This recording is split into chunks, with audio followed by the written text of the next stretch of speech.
महाराष्ट्र के वोटर का मजाक कौन उड़ा रहा है?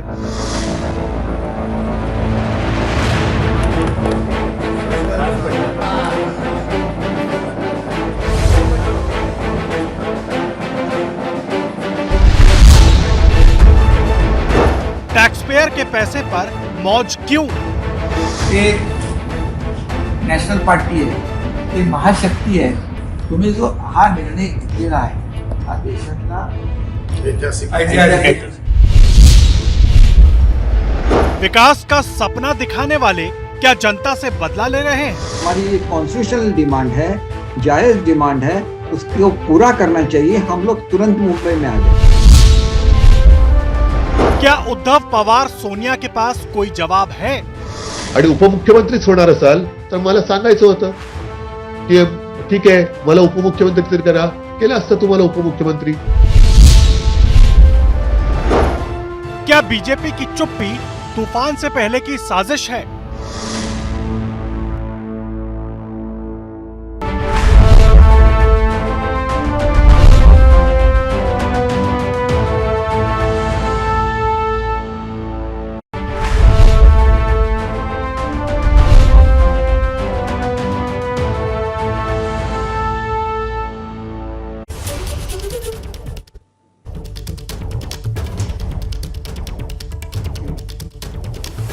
नमस्कार, स्वागत है आपका एबीपी न्यूज में. आपके साथ मैं अखिलेश आनंद हूं. महाराष्ट्र में सियासी संकट लगातार जारी है और बड़ी कवरेज एबीपी न्यूज पर लगातार आप देख भी रहे हैं. मैं इस वक्त मुंबई स्टूडियो में मौजूद हूं और देखिए, दरअसल जिस तरीके से घंटा गुजरता जा रहा है, मिनट गुजरता जा रहा है, इस पूरे मामले में कई नई पेच भी देखने को मिल रहे हैं. इसी मसले पर हम बातचीत करेंगे, चूंकि अब ये जो लड़ाई है ये अब तर्क टिप्पणियों की तरफ बढ़ चली है, यानी बाप तक की बात हो गई. अब सोचिए, ये राजनीति किस ओर जा रही है. धमकी वाली जुबान बोली जा रही है, जनादेश का तमाशा नजर आ रहा है. ऐसा लगता है मानो लोकतंत्र का मजाक बना दिया गया है. बातचीत करने के लिए जो मेहमान मेरे साथ यहां मुंबई स्टूडियो में मौजूद हैं, सबसे पहले उनसे मैं आपका परिचय करवा दूं. मेरे साथ यहां पर आनंद दुबे जी जुड़ चुके हैं, शिवसेना के नेता प्रवक्ता. बहुत बहुत स्वागत आपका. फहमीदा हसन खान जी हमारे साथ हैं, एनसीपी की वरिष्ठ नेता. डॉक्टर स्नेहा सोनकाटे जी हमारे साथ हैं, पॉलिटिकल एनालिस्ट के तौर पर. और वरुण सिंह भी हमारे साथ हैं, आप भी राजनीतिक विश्लेषक हैं, पत्रकार हैं. पहला सवाल आनंद दुबे जी आपसे है, और जो मैंने अपनी बातचीत की शुरुआत में बात कही थी उसी से जुड़ा मेरा सवाल है. ये धमकी वाली जुबान और भाषा क्यों? मतलब बाप वगैरह का जिक्र होने लग गया कि अपने बाप के नाम पर वोट मांगो, क्यों आखिर ऐसा? देखिए अखिलेश आनंद जी, विषय ऐसा है कि आज 5वां दिन है. हमने पहले दिन, दूसरे दिन, तीसरे दिन, चौथे दिन बहुत सारा इंतजार किया, बातचीत की, हर वो कोशिश की, हर संभावनाओं को तलाशा कि अगर आप नाराज हैं तो आप मुंबई आइए, बैठकर बात करते हैं. हमारे अंदर कोई कमी है तो उसे बताइए, उसको दुरुस्त करते हैं. आपको यदि मुख्यमंत्री बनना है वो भी आप बन जाइए, सर्वोच्च पद चाहिए वो भी ले लीजिए. लेकिन जिस प्रकार से हमारे शिवसैनिक भावनात्मक हैं, हमारे शाखा प्रमुख, जिला प्रमुख भावनात्मक हैं, उन्होंने ही इन विधायकों को चुनकर भेजा है. उन्होंने इनके लिए वोट मांगा है, उन्होंने गांव गांव जाकर, घर घर जाकर इनके लिए अपील की है. नहीं, एक मिनट अखिलेश जी, एक मिनट. ये कहेंगे कि अपने बाप के नाम बाद पर वोट नहीं, मांगो. उसके बाद अगर वो विधायक गद्दारी करते हैं तो स्वाभाविक सी बात है कि वो उनके खिलाफ एक जन आंदोलन, जन आक्रोश करेंगे. ये पहली बात. और दूसरी बात कि अगर मेरी पार्टी है, मेरी पार्टी का नाम शिवसेना है, मेरे नेता का नाम बाला साहब ठाकरे है, आप कौन होते हैं ये कहने वाले कि मैं शिवसेना बाला साहब ठाकरे नाम की एक अलग पार्टी बनाऊंगा? आप अपने पिताजी का नाम लगाइए. 40 विधायक से ज्यादा है. नहीं तो देखिए विधायक, एक अरे भैया आनंद दुबे जी, बड़ी आप बात भूलिए मत ना. आप क्यों भूल जा रहे हैं? नंबर आपके पास कितने हैं? मैं वही बता रहा हूं. सबसे पहले तो आपको यह समझना होगा कि विधायक पार्टी नहीं होते. विधायक विधिमंडल के लिए चुनकर भेजे जाते हैं. पार्टी संगठन से बनती है, सचिव, महासचिव, अध्यक्ष, ट्रेजरर, और ये सब मिलकर विधायक चुनते हैं ताकि आपकी सरकार बन पाती है. ये भी तो सच्चाई है. ठीक है, और आपके नीचे से जमीन खिसक गई, आपको इस बात का एहसास नहीं है शायद. सर आपकी जानकारी के लिए बता दूं, आज कार्यकारिणी की बैठक थी, सर्वसम्मति से आदरणीय उद्धव ठाकरे जी को पार्टी का नेता चुना गया है, उनको राष्ट्रीय अध्यक्ष बनाया गया है. तो अब एक बात मैं नहीं समझता कि कोई दूर 2600 किलोमीटर बैठ के एक चोरी की भावना से ये कहे कि नहीं नहीं वो पार्टी नकली है, हम असली हैं. अरे यार देखिए आनंद जी, आप जिस सहजता और सरलता से बात बता रहे हैं ऐसा है नहीं. वो आपके अपने हैं, आपको पता है। हमने बड़ी कोशिश की, हमने बड़ी कोशिश की इन अपनों को अपना बनाने की, हमने बड़ी कोशिश की अखिलेश जी, हमने बड़ी कोशिश की इन अपनों को अपना बनाने की। आनंद जी, अब यहां से एक सवाल यह भी खड़ा होगा, अगर इस तरीके की जुबान आप लोग बोल रहे हैं तो कहीं कोई हताशा, कोई परेशानी, कोई डर तो नहीं है कि देखिए सरकार तो जा ही रही, कहीं पार्टी भी ना चली जाए हाथ से? अखिलेश आनंद जी, मैंने पहले कहा कि आज 5वां दिन है, न सरकार गई न पार्टी गई। देखिए, जिसे सरकार गिरानी होती है, नहीं गई कैसे आप कह रहे हैं? अरे भाई, जिसे सरकार गिरानी है भी तो नहीं, वो भी तो नजर नहीं आ रहा है। कमाल करते हैं आप, मुख्यमंत्री मुख्यमंत्री आवास खाली करके आ गए, आवास कई बार खाली हुए, विधायक आपके अपने पास, एनसीपी कांग्रेस वाले आपको सपोर्ट कर रहे हैं, वो कह रहे हैं कि हम साथ में, और आपके अपने ही आपके साथ नहीं है, 40 चले गए वहां पर। अल्पमत में तो साफ नजर आ रहे हैं आप। अरे भाई, लेकिन ये कागज पे माना जाएगा, कहने से नहीं होगा। जब तक हमें फ्लोर टेस्ट के लिए चैलेंज नहीं किया जाएगा, जब तक गवर्नर साहब विधानसभा में फ्लोर टेस्ट के लिए नहीं बुलाएंगे, जब तक वहां बहुमत सरकार चलाते रहे। बिल्कुल, हमारी सरकार चल रही है, अल्पमत की सरकार चलाते रहे, पूर्ण बहुमत की सरकार है, स्वस्थ सरकार है। अरे भाई, आप कैसे, देखिए, आपके हमारे जो 2 विधायक भाग कर आए, उन्होंने स्वेच्छा से सारी बात बताई कि जिस दबाव तंत्र का वहां उपयोग किया जा रहा है, पर राज्य में ले जाके दूसरे राज्य में ले जाकर पुलिस की निगरानी। अच्छा लग रहा है कि आपका यह अति आत्मविश्वास, लेकिन रविंद्र फाटक जो मनाने सूरत में गए थे, कल को वहां चले गए, वो भी आपके दूत लोग तो शामिल हो जाने हैं, एकनाथ शिंदे के साथ चले जा रहे हैं। भाई, मैं वही तो कह रहा हूं, हो सकता है 20-25 लोग इकट्ठे लौट आए शाम तक। देखिए, अच्छा, मतलब ये उम्मीद है अभी आपको? अरे भाई, 20-25 इकट्ठे लौट आएंगे 100%। देखिए, बहुत सारे विधायक ने मुख्यमंत्री जी से सुबह बात की। वो कह रहे हैं, साहब हम यहाँ फंस गए हैं, इन्होंने हमें बरगलाया है, इन्होंने हमें यहाँ बुलाया था। बात की, चलिए बताइए मुख्यमंत्री जी से कितने विधायकों ने 21 विधायकों ने मुख्यमंत्री जी से संपर्क किया है, और वो आज सुबह की बात है, जो वहां पे है, गुवाहाटी में है, जो गुवाहाटी में है। और मैं आपको, मतलब आपके चैनल पर बड़े गंभीरता से कहता हूं कि आप देखेंगे कि बहुत सारे विधायक अब बेचैन हो रहे हैं, क्योंकि आज 5वां दिन है। जिस प्रकार उनको प्रलोभन दिए गए थे, लोभ का एक आईना दिखाया गया था, वो आईना धीरे धीरे टूट रहा है। वरुण जी, और वो आपको मैं बहस में लाना चाहूंगा, जो बातें यहां पर शिवसेना के नेता कह रहे हैं, ये कह रहे हैं 20-21 विधायक जो गुवाहाटी में मौजूद हैं एकनाथ शिंदे के गुट के साथ, वो फोन कर रहे हैं उद्धव ठाकरे को, कह रहे हैं कि मैं फंसा हुआ हूं यहां पर, हम लोग फंसे हुए हैं। आनंद जी बहुत ऑप्टिमिस्टिक हैं, ऐसा कुछ नजर तो नहीं आ रहा। दूसरी चीज मैं ये बता दूं कि तब से कह रहे हैं कि हमारे परिवार वाले हैं, हमारे नेता हैं, पर डे 1 पे सबसे पहला एक्शन जो एकनाथ शिंदे पे लिया गया वो शिवसेना ने लिया। उन्हें उनकी लेजिस्लेटिव पार्टी के लीडर के पद से जब हटाया गया तो शिवसेना ने हटाया, अजय चौधरी को वहां बिठाया। अभी भी थोड़ी देर पहले जो दीपक केसरकर जी ने कहा है, यदि आप उनको ध्यान से सुने तो उन्होंने क्लियरली कह दिया कि हम तो शिवसेना में हैं, हमने कोई पार्टी बनाई ही नहीं है। और उन्होंने ये भी कह दिया है कि हमारे नेता उद्धव ठाकरे हैं।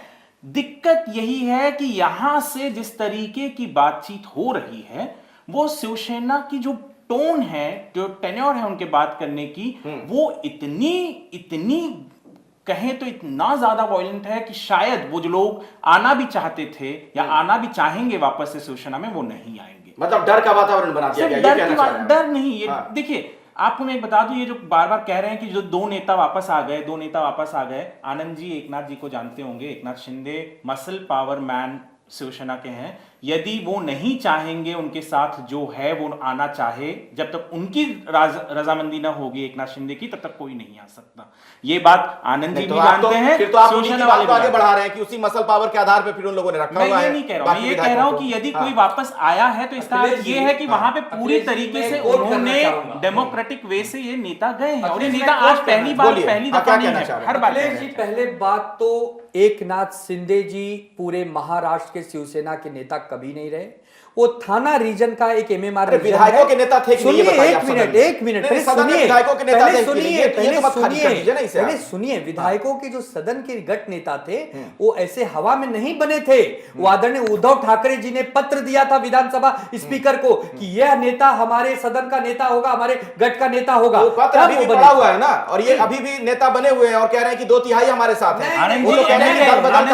लागू नहीं होगा जो कह रहे हैं। आनंद जी एमएलए देते हैं पत्र, पहला चीज तो आपको बता दूं, एमएलए डिसाइड करते हैं कि उनका नेता कौन होगा, वो देते हैं पत्र। कॉन्स्टिट्यूशन ऐसे चलता है, संविधान ऐसे चलता है, लीडर वैसे डिसाइड होता है। एमएलए जो पत्र देते हैं, आपकी जानकारी के लिए बता दूं कि चलिए इन सब के बीच देखिए बड़ा सवाल ये खड़ा हो गया है, पार्टी के अध्यक्ष होते हैं। महाराष्ट्र की सियासी लड़ाई अब बाप पर आई और सवाल यह खड़ा हो गया कि असली शिवसेना कौन और नकली कौन, क्योंकि दोनों गुटों के अपने अपने दावे हैं। एक गुट जो गुवाहाटी में बैठा हुआ है उसका कहना कि 40 से ज्यादा एमएलए हमारे पास है, 2/3 से ज्यादा लोग हमारे पास हैं, तो दल बदल विरोधी कानून भी लागू नहीं होता है। तो असली शिवसेना हम यहां पर आज शिवसेना की बैठक होती है उद्धव ठाकरे के नेतृत्व में, उसके बाद तमाम दावे किए जाते हैं। इन सब के बीच एक बड़ा सवाल एनसीपी को लेकर है।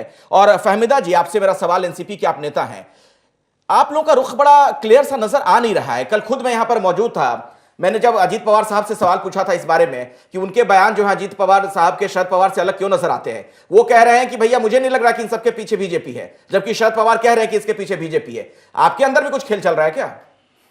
सबसे पहले तो आदरणीय हमारे पवार साहब ने पहले ही बोला कि हम लड़ते लास्ट दम तक का हम शिवसेना के साथ ही रहेंगे। कांग्रेस का भी यही बयान आया। दूसरी बात यह है कि लोगों को सबको दिख रहा है कि बीजेपी किस तरीके से उनसे ये सब करवा रही है, क्योंकि आप देखेंगे तो जिस दिन इलेक्शन खत्म हुआ 19 तारीख को, इनकी 56 स्थापना दिन के दिन ही उनकी थोड़ी बहुत तो मगजमारी हुई थी स्थापना दिन के अंदर ही, और 20 तारीख को चुनाव खत्म होने के बाद मेयर बंगलो में उनको खाना खाने बुलाया गया। खाना खाने के बाद बहाने से बुला के उनके सारे लोगों के फ़ोन ले लिए गए और एक बस में भर के सीधा सूरत उनको भेज दिया गया। हमें तो ये भी बात समझ में नहीं आती कि बीजेपी सारे काम रात को ही क्यों करती है, क्योंकि ये बीजेपी का जो बोल रहे हैं तो उनके ऊपर समझ में आ रहा है कि जो ईडी का हंटर चला है, इसमें से जो 40 आप नाम जो बता रहे हैं उसमें से 7 के 8 लोग तो ऐसे हैं जैसे कि प्रताप सरनाइक देख लो, योगिनी यामिनी जाधव है, गीता गवली है, इन लोगों के ऊपर ऑलरेडी ईडी का नोटिस आके पड़ा है। उनकी किसी की तो जमीन जब्त की कर ली गई है। तो साफ साफ दिख रहा है कि बीजेपी इसके जमीन पीछे जब्त कर ली गई है, ये कार्रवाई हो रही है, तो ऐसे काम उन्होंने किए होंगे तब हो रहा है ना। क्या कहना चाह रहे हैं आप? मैं ये कहना चाह रही हूँ क्यों बीजेपी की जब 2014 से गवर्नमेंट रही उसमें गफले नहीं हुए।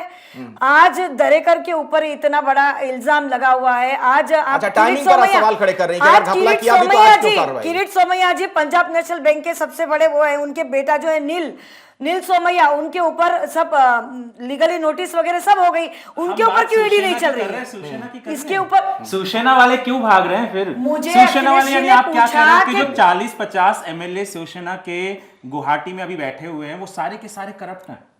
आप ये कहना चाहती हैं? मैं 10-12 बोली हूँ, अगर सारे के सारे करप्ट थे तो आप लोग सारे नहीं बोली हूँ, 10-12 नाम आए हुए हैं, बहुत सिंपल सी चीज है। 10-12 भी थे, 10-12 भी नाम आए हुए, दूसरे लोगों को खतरा है कि एक बात समझिए, पहली बात तो 5 दिन से वो लोग गुवाहाटी से ये काम चला रहे हैं। हमारी जानकारी के हिसाब से वहाँ चार्टर प्लेन रखे हुए हैं जिनको जब जाना जब आना जब ले आ जाता है आया जाता है। दूसरी बात ये कि क्या आप कब तक रहोगे गुवाहाटी? कभी तो आएंगे ना चौपाटी, जो बात होगी तो आप मुंबई में आएंगे। चौपाटी गुवाहाटी, ये सही, कब तक रहोगे गुवाहाटी, कभी तो आओगे चौपाटी। नहीं, चौपाटी आके ही बात होगी, मुंबई आके ही बात होगी ना, तो आप मुंबई आके आपको जो भी तकलीफ है जो भी है सामने सामने आके बात कीजिए, क्योंकि इसमें जो पैसे है स्नेहा जी, इसमें पैसे जो है जनता के चौपाटी वाकई आना तो है उन लोगों को जो वहां पर है।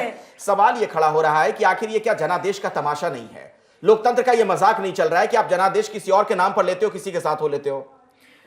अखिलेश जी देखो, सबसे पहली बात है कि जनादर का आदर होना चाहिए, और जो शिवसेना के जो अभी विधायक है, गठनेता है एकनाथ जी शिंदे, उनके साथ 40 के ऊपर विधायक है, ये तो कोई मजाक की बात नहीं है। उनके गुण है, उनके नेतृत्व है, इसलिए 40 के ऊपर लोग किस लिए गए? 40 के ऊपर विधायक उनके साथ है, तो उनमें कुछ ना कुछ ऐसी बात होगी जो उनके शिवसेना के गठनेता और उनके नेता के स्वरूप में उनको देख रही होगी।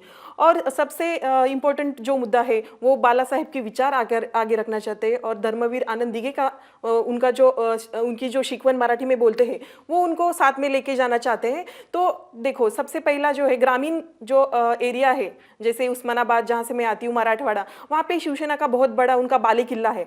वहाँ पे ग्रामीण भागों में जो पहले चुनाव जो है बीजेपी के साथ जो अलायंस हुआ था, उस टाइम पे जो वोट मांग रहे थे वो हिंदुत्व के नाम पे थे, और बहुत सारे जो अपना विकास के जो कामों पे हम लोग वोट मांग रहे थे। अभी जो गांव वाले लोग हैं उनको लगता है कि वो एनसीपी और कांग्रेस के साथ नहीं जाना चाहिए। वही वो विधायक वो बात रख रहे हैं हमेशा मुख्यमंत्री जी के पास कि जो हम लोग जिस मुद्दे को लेके ये क्या कहना चाह रही है? कह रही हैं कि आपके लोगों ने वोट मांगा बीजेपी बीजेपी के साथ मिलकर, एनडीए के साथ मिलकर आप लोगों ने एनसीपी और कांग्रेस के खिलाफ वोट मांगा और सरकार फिर उन्हीं के साथ बना ली आप लोगों ने। तो घुटन महसूस कर रहे थे लोग जो भाग गए। आपको मैं 2.5 साल पीछे ले चलता हूं। वोट मांगने से पहले एक बार अमित शाह जी जो भारत के यशस्वी गृह मंत्री हैं वो मातोश्री आए। मातोश्री आकर उन्होंने उद्धव जी से कहा कि हम चुनाव में अब जा रहे हैं, कैसे क्या करना है। बोले देखिए अमित भाई ऐसा है कि हम दोनों इकट्ठे लड़े हैं, हम बहुत पुराने साथी हैं, हमें बराबरी का मौका दीजिए, 2.5 साल का मौका दीजिए। उस मीटिंग में देवेंद्र जी भी थे, उन्होंने कहा ठीक है उद्धव जी वेरी गुड, इस पर हम बात कर लेंगे। जब चुनाव खत्म होते हैं और जब रिजल्ट आते हैं पूरी तरह से मुकर गए। अरे भाई पहला 2.5 साल हमें दे देते, बाद वाला हमें दे, एक मिनट, बाद वाला हमें दे देते, एक मिनट, पहला हमें दे देते, कभी सीएम पोस्ट की बात शेयरिंग की बात नहीं हुई है। जब कोई बोलता है एक बार तो मैं बीच में आप नहीं जब बोलता गलत हूं। बोलेंगे तो उसको देखिए, रेक्टिफाई करना ही पड़ेगा ना सर। आपकी बारी आएगी तो आप जरूर बोलना, सही अन्यथा अगर आप बोलेंगे तो मैं भी ऐसे बीच में बोलूंगा, कोई देश की जनता सुन नहीं पाएगी।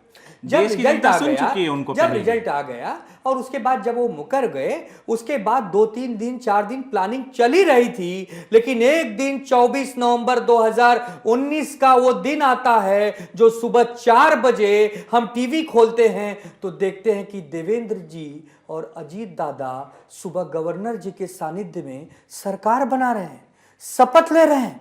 हमारे तो पैरों से नीचे जमीन खिसक गई। हमने कहा बाप रे, अभी तो रिजल्ट आए ही हैं, अभी तो बातचीत हो ही रही थी, इन्होंने तो हमारे पीठ में बड़ा वाला खंजर भोंक दिया। फिर हमने कहा कि अगर आप अब सरकार बना रहे हैं तो फ्लोर पे आके बहुमत सिद्ध करिए। बहुमत सिद्ध नहीं हो पाया।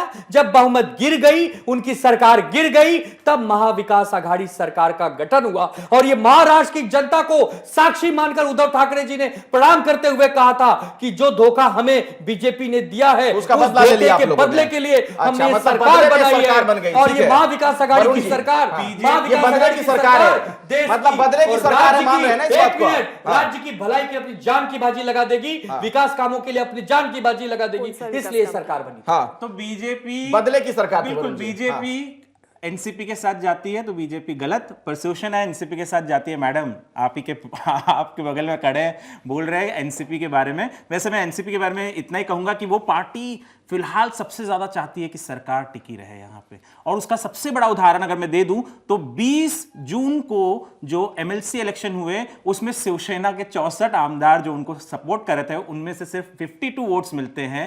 कांग्रेस तो अपनी एक भी फर्स्ट प्रेफरेंस कैंडिडेट को 44 में से 26 नहीं ले पाती, पर एनसीपी जिनके 53, 52 दो जेल में हैं और वो 57 वोट्स पा जाते हैं।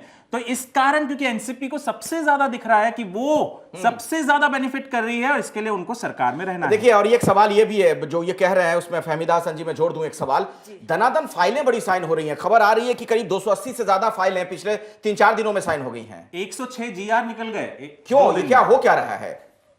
देखिए, ये जो भी अभी गुवाहाटी में बैठ के तो कुछ होगा नहीं। इन लोग अगर इधर आते हैं, सामने सामने बैठते हैं, मैं सवाल पे आता हूं। इस बीच 1 मिनट में रोक रहा हूं बीच में आपको। एक बड़ी खबर आ गई है, एक जानकारी हमें यह मिल रही है कि एकनाथ शिंदे रात में गुजरात गए थे।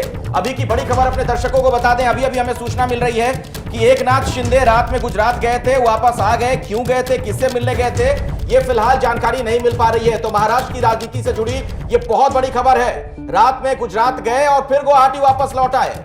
सूत्रों के हवाले से हमें एक बड़ी जानकारी हमें मिल रही है, ये अभी अभी सूचना मिल रही है। सूरज ओझा हमारे सहयोगी इसी खबर पर आपको अधिक जानकारी देंगे। सूरज,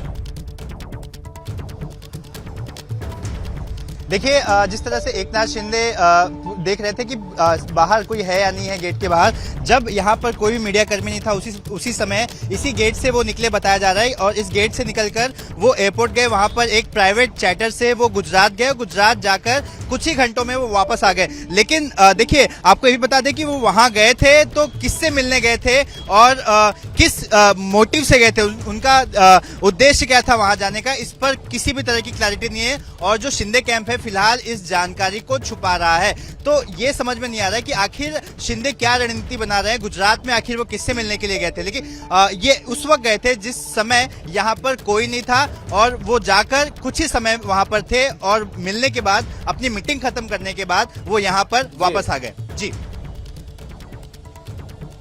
चलिए सूरज, शुक्रिया इस जानकारी के लिए आपका। अब आनंद जी, आप ही से मैं सवाल पहले चाहूंगा, शिवसेना के आप नेता हैं, जरा बताइए ये हो क्या रहा है? गुजरात गए, किससे मिलने गए? ये फिलहाल स्पष्ट नहीं, किससे मिलने गए? अगर सूत्रों की बात सच है तो गुजरात किसी बड़ी महाशक्ति से मिलने गए हैं। और जिस प्रकार चार्टर्ड विमान का उपयोग हो रहा है अखिलेश जी, जैसे ओला और उबर बुक किया जाता है 2-2, 5-5 मिनट पर, उस प्रकार मैं सुन रहा हूं कि 10-15 चार्टर्ड विमान, जिसमें कुछ गुवाहाटी और कुछ सूरत के एयरपोर्ट पे खड़े हैं, इतने बड़े धन बल का प्रयोग करना ये एकनाथ जी के बस की बात नहीं है। इसके पीछे सचमुच जो मेरा शक है वो महाशक्ति काम कर रही है, और वही महाशक्ति। अच्छा, एक बात मुझे समझ में नहीं आ रही, जरा मुझे ये बताइए आनंद जी, जरा सच्चाई से बताइएगा, दिल पर हाथ रख के।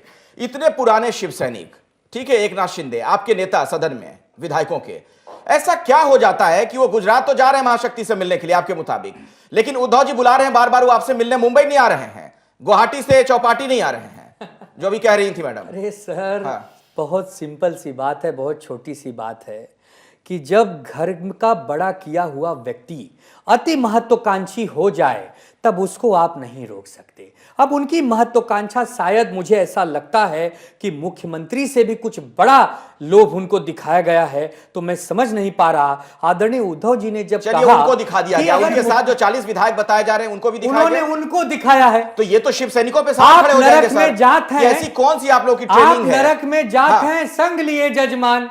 जब मेन मुखिया को ही मेन लोभ दे दिया गया तो पीछे जो चल रहे हैं उनको तो बताया गया है कि तुम लोग मंत्री बनोगे। क्या सिर्फ इतना कह के बच जाएंगे शिवसेना के नेता? इतनी बड़ी संख्या में अगर विधायक चले गए? तब से कह रहे हैं, नाम ले लीजिए, कौन है महाशक्ति, इतना क्या डरना? आप जानते हम हैं। मुंबई में बैठे, मैं जानता हूं, चलिए मैं पत्रकार हूं, मैं जानता हूं महाशक्ति। मैं कह भी दूं कि अगर इसके पीछे बीजेपी है तो कोई गलत बात नहीं है। कोई भी पॉलिटिकल पार्टी इसके लिए इलेक्शन लड़ती है, इसके लिए पार्टी फॉर्म करती है ताकि वो इलेक्शन लड़े, जीते। हालांकि आप लड़े जीते, ठीक है, एक मिनट वरुण जी, अब आपकी बात जो है आप ही दूसरी दिशा में चले गए। लड़े जीते तो ठीक है, लेकिन क्या ऐसे सरकारें बनेंगी? ये जनादेश का अपमान आपको नजर नहीं आ रहा है? मैं आपको बता दूं कि हमारे देश में कोई क्लास 2 की सिविक्स और पॉलिटिक्स की किताब की पॉलिटिक्स नहीं चलती है।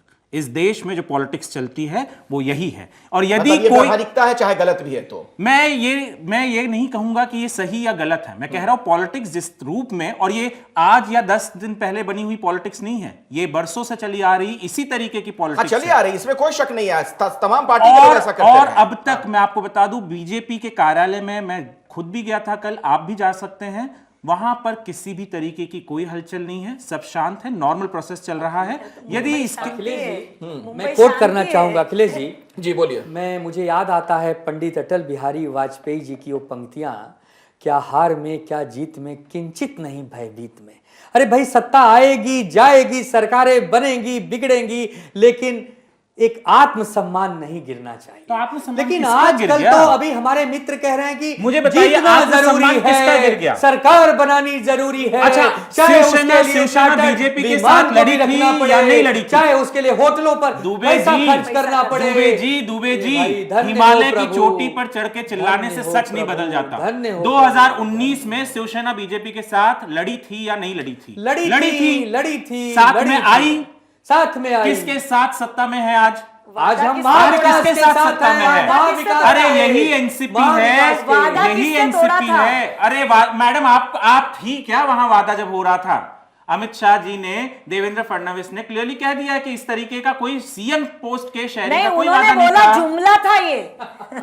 माफ कीजिए, और जुमला, देश ये के जुमले साथ भी कौन उन्होंने कहता जुमला है? ही बोला। जब भी 2014 में वो जो मैडम, देश को 20 जो साल सपने से दिखा के आए, नरेंद्र वो भी मोदी उन्होंने बोला कि को जुमला ही जुमले था। मार मार के लेकिन जिन लोग एक बात ये अच्छी लेवल लगी पे अमित लेके शाह आए, जी के, सुप्रीम उन्होंने कोर्ट कबूल ने कर लिया उन्हें कि बाइज्जत जुमला बरी था। किया आपके है, बैंक अकाउंट में पता बाइज्जत बरी नहीं, किया है। आपके किसी अरे पहचान के सर, लोगों वो को तो 2014 में कहा था, नहीं तो आप मिली, 2019 घर भी तक नहीं क्यों रहे मिला, उनके साथ? घर भी नहीं 2019 मिला। तक आपके अकाउंट में आ गया था आनंद दुबे जी, आपके अकाउंट में आ गया था, आप शिवसेना में थे ना, आप साथ में उनके साथ। अच्छा, एक बात बताइए, बड़ी नैतिकता की बातें हो रही, मुझे एक सवाल जहन में आ रहा है, क्योंकि हम लोगों ने कल घंटी बजाओ कार्यक्रम में एक रिपोर्ट भी इस पर दिखाई थी।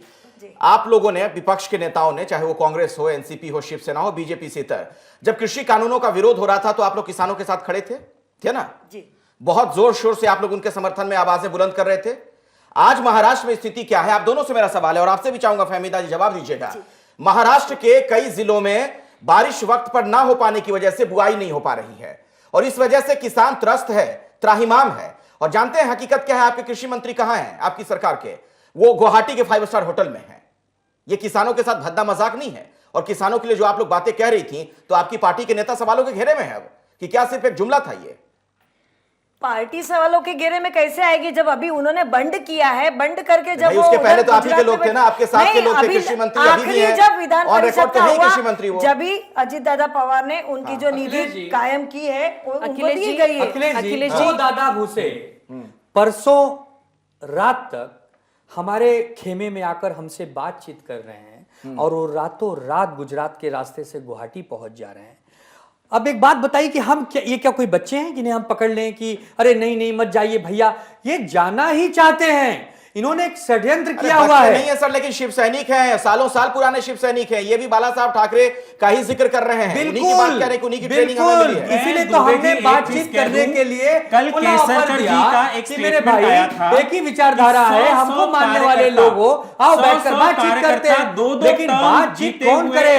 उन्हें तो कोई महाशक्ति ने इतना बड़ा लॉलीपॉप दे दिया है कि जरा सी भी लॉलीपॉप नहीं। हाँ बोलिए। सुनो, अभी जो आपने किसानों का मुद्दा लिया, तो वही तो बोल रही कि किसानों की बहुत ज्यादा बड़ी प्रॉब्लम है। किसान बोल रहे विधायक लोगों को कि कुछ तो करो, अच्छी सरकार बनाओ। जैसे देवेंद्र जी ने 5 साल एक आदर्श सरकार चलाई, वैसी सरकार तुम बीजेपी के साथ बनाओ और किसानों को न्याय दो, स्टूडेंट को न्याय दो, ओबीसी के आरक्षण को न्याय दो, मराठा आरक्षण को न्याय दो, और बहुत सारी एसटी जो कामगार है उनको न्याय दो। ये सब ये जो है जनाधार लोगों का ये कहना है। और वो लोगों का अपने शिवसेना के विधायकों को अपने जो विधायक है उनसे प्रश्न है। और इसलिए केंद्र भी थी और जो उनको नेतृत्व उन्होंने काम नहीं किया। उनको एकनाथ शिंदे जी में उनका नेतृत्व दिख रहा है, इसलिए 40 विधायक उनके साथ है और उनको लगता है कि हमारे नेता एकनाथ शिंदे जी उनको न्याय देंगे, जनता को न्याय देंगे। शिवसेना बाला साहेब 50 करोड़ में इन लोग बिके हैं, तो क्या हिंदुत्व 3000 करोड़ में बिका है क्या? ये भी एक सवाल जनता के सामने। आज जो 5 स्टार होटल का रोज का बिल है वो जनता के टैक्स के पैसे से ही जा रहा है। गिरा हुआ स्टेटमेंट है कि हिंदुत्व बिक रहा है यहाँ पे। माफ कीजिएगा, नहीं 3000 करोड़ में मैडम माफ कीजिएगा, हिंदुइज्म बिकाऊ नहीं है, हिंदुत्व बिकता नहीं है। आपको मैं क्लियरली कह दूं, ये धर्म ना झुका है। दुबे जी, सूत्रों के हवाले से दुबे जी हिंदुत्व के बारे में आपके एमवीए के लोग कह रहे हैं और आप सुन रहे। दुबे जी, भाई साहब दुबे जी, यही तो दिक्कत, भाई साहब दिक्कत यही है। अब एक मिनट, सब लोग शांत हो जाइए, एक मिनट। अब दिक्कत यही है, आज भी शांत हो जाइए, बहन शांत हो जाइए। तो चाहिए ना हिंदुत्व। अब हिंदुत्व की परिभाषा अखिलेश जी, एकनाथ जी शिंदे आगे बढ़ रहे। अब हिंदुत्व की परिभाषा हमें उन लोगों से नहीं सीखनी है जो नकली हिंदू हैं, हिंदुत्व का उपयोग और दुरुपयोग करके सरकार में आते हैं। एक मिनट सर, अखिलेश जी एक मिनट, अखिलेश जी एक मिनट, अखिलेश जी एक मिनट। ये जो नकली हिंदू हैं, सर्टिफिकेट बांट, ये जो अरे भाई आप रहने दीजिए। 3000 करोड़ में बिक जाए, इतना सस्ता हिंदुत्व नहीं है। चलिए, हिंदुत्व का सर्टिफिकेट कोई ना दे प्लीज, मेरी गुजारिश है, कोई ना दे, किसी भी धर्म का सर्टिफिकेट कोई ना दे। सवाल पर आते हैं, सवाल पर आते हैं। करप्शन की बात अभी चल गई, बार बार फहमीदा जी कह रही हैं 50 करोड़ फलाना ढिमकाना। मैं तो ये पूछता हूं आपसे, जो सवाल मैंने पहले भी पूछा था, मुझे उसका जवाब नहीं मिला, और आनंद जी आप भी जवाब दीजिए। ये पिछले 3, 4, 5 दिनों में ये 280 से ज्यादा कौन सी फाइलें साइन हो गई? पहले संकट सुलझा लेते, फिर फाइलें साइन करवा लेते। ऐसा है अखिलेश जी कि ये आपको सूत्रों के हवाले से खबर मिली है। अब इसकी पुष्टि क्या है, ये फाइलें साइन हुई हैं कि नहीं हुई हैं? अब चूंकि मैं सरकार में नहीं हूं, मैं पार्टी का प्रवक्ता हूं। सुनिए पहले सुनिए, रेजोल्यूशंस आ चुके हैं, साइन है। अरे सूत्र क्या है? यानी आपको सरकार किस तरीके से चलती है पता नहीं है क्या सर? 106 रेजोल्यूशन साइन हो चुके हैं। आप बोलते हो साइन होके वेबसाइट पे आ चुके हैं और आप बोलते हो आपको पता नहीं है। सुनिए, तो क्या सरकार में हो? यही तो वही रेजोल्यूशन सर, यही चीज। मेरे पास वक्त नहीं है, वक्त नहीं है, लेकिन ये सवाल खड़ा होगा। आनंद जी समय नहीं है, सुन लीजिए मेरी बात, सुन लीजिए। पहले महाराष्ट्र का सियासी संकट सुलझा लेते भाई। अल्पमत में आपकी सरकार नजर आ रही है, तमाम धनाधन फाइलें क्यों साइन कर रही है? सवाल तो खड़ा होगा। बिल्कुल छोटे में, समय नहीं है, समय नहीं है, समय नहीं है सर, समय नहीं है, समय नहीं है। बहुत बहुत धन्यवाद आप तमाम मेहमानों का हमारे स्टूडियो में आने के लिए।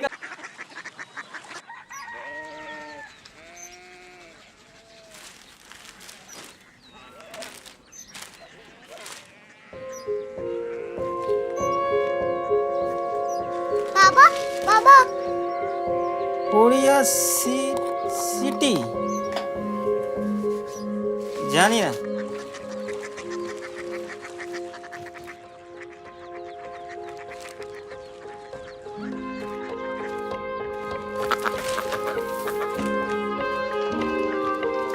Korea city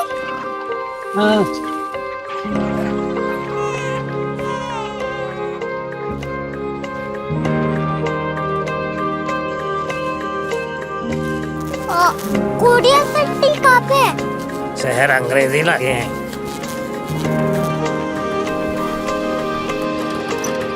Korea city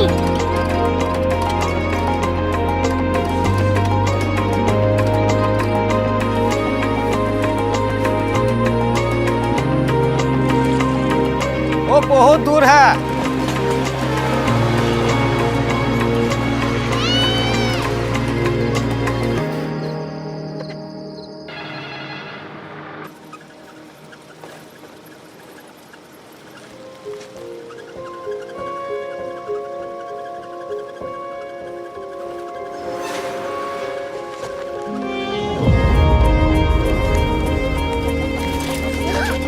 Korea city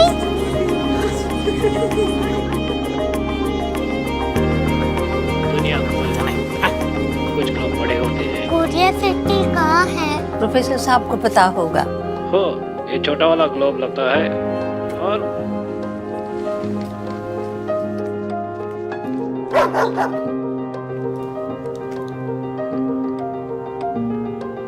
पता नहीं मेरी बेटी से जाके मिल लो शायद उसे मालूम हो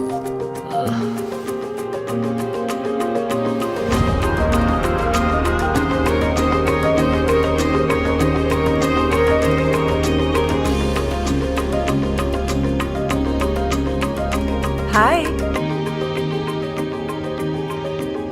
बाबा ने भेजा है। Come here. Korea city Korea city नहीं, क्यूरियोसिटी। वो क्या? That's what brought you here? जो तुम्हें यहाँ तक ले आया। क्यूरियोसिटी